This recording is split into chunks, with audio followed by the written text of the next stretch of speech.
Welcome back to Long Beach, California. I was going to say sunny, but a not so sunny day today in California. We're here at the Long Beach Convention Center where we witness the lightweights and the light heavyweights take to the stage to secure their place in the finals.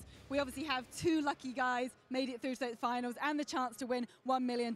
Let's start with the lightweights, and it is Magomedov and Tavares that took to the cage. Yves, talk me through this one.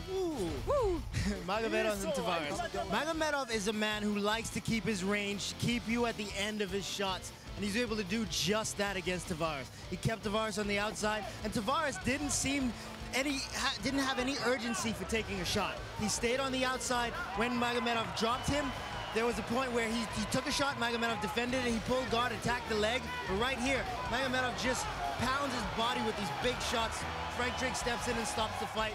I mean, Magomedov had him outclassed the entire fight because Tavares could never get the fight into the range where he was most comfortable, jiu-jitsu. So Magomedov moves on, he's fighting in the finals, has that opportunity for $1 million. He was my pick in the lightweight division to be in the finals. Well, let's not forget, Tavares actually lost his quarterfinal bout, but as a result of an injury to Islam Mamedov, he got that lucky loser spot. But of course, it's, or illness, it's Magomedov that is in that final. And of course, the second semifinal tonight was Chris Wade and Nathan Short. This was fireworks all around. Wade wasn't happy with the decision. Short walked away with his hand raised. Very different fight from their first one. Yeah. I mean, both of these men had fought 2 rounds earlier tonight, and still, they brought it. I mean, it was like, they were like, it's already been brought in, but we're bringing it again. And Chris Wade was just talking a lot of noise in this fight, kept egging Nathan Schultz on. Schultz won the first round. He controlled the first round. He dominated position. He hit that inside trip, and Wade was unable to get back to his feet. His corner was telling him he's trying to give you his back. Wade wanted to get his back so he could stand back up. But in the second round, Wade was able to land big shots from the outside. Wade was able to land the spinning back fist. He threw it a few times, but he was winning most of these exchanges. And in the first fight, he landed more shots, but he didn't land the significant ones. In this one, he did. Third round was a toss-up. Wade was throwing, landing the better shots, but Schultz was coming forward and putting the pressure on. He gets the judge's decision. Do you agree with that decision? I understand the decision. In my eyes, Chris Wade would have gotten the nod because he was landing the more effective shots. But I do completely understand the aggression coming forward, backing Chris Wade up. If you don't necessarily understand fighting as well as the men in there, when someone's being backed up, he looks like he's giving up ground, so I get that. But Wade was giving up ground to land the shots that he needed to land, so that's my opinion, but I'm not a judge. Okay, well, there we have it. Russia versus Brazil in the lightweight final, December 31st. Now let's look at our light heavyweights, and the first semifinal up was Sean O'Connell taking on Shmalinho Rama, and do not underestimate Sean O'Connell.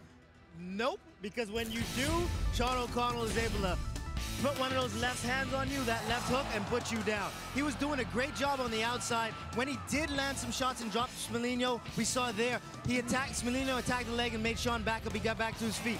And he was picking Sean apart from the outside. But Sean's got that chin, and he kept coming forward. And right here, he's trapped in the corner. Well, watch this. Sean steps on his foot. If you stand in front of Sean O'Connell and he gets to hit you, you're probably going down. And if he's standing on your foot, there's nowhere to go. So he was able to land that big left hook and follow it up with a powerful ground and pound combination that forced the referee to step in there and save Shmalinho Rama. Now, Sean, you know, I took his spot earlier in the night and called some of the fights. I'm going to get that opportunity again on New Year's Eve because he will be fighting for $1 million. Absolutely. He said if he lost tonight, this would be the last fight of his career. He's now saying if he wins that $1 million December 31st, he's going to go on to next season for $2 million. So let's see how he does. But of course, he will have to get past Vinny Magalesh. His semi-final was against Bozigi Atiev, a typical clash of styles. And Vinny said to us, and we said it earlier in the show, when he gets those guys to the ground, the night is over, and that is what happened tonight. That's exactly what happened tonight. I mean, Bozigi Atiev is a powerful man. He was able to land some big punches, even on the ground. We saw that affect Vinny. But Vinny weathered the storm. He got himself to the top position after pulling guard and attacked this Kimura and did exactly what he needed to do.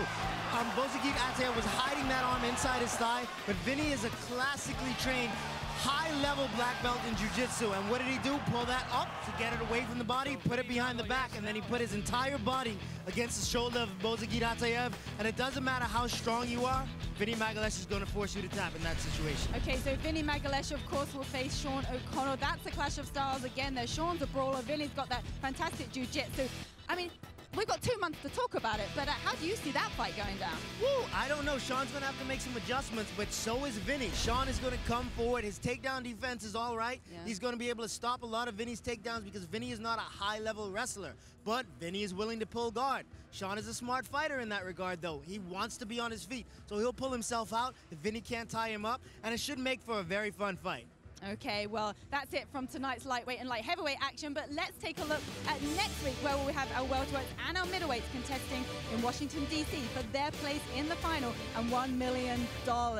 And that will, of course, take place on the 31st of December. So thank you so much for joining us tonight. What a night of action. These guys fought twice in one night to secure their place in the final. We say goodbye to some fantastic fighters, but we have our finalists. Your final word, Yves. My final word is, guys, tune in next week because it only gets better. The welterweights and the middleweights, they're so much fun to watch. And you'll be excited. We'll see you next week.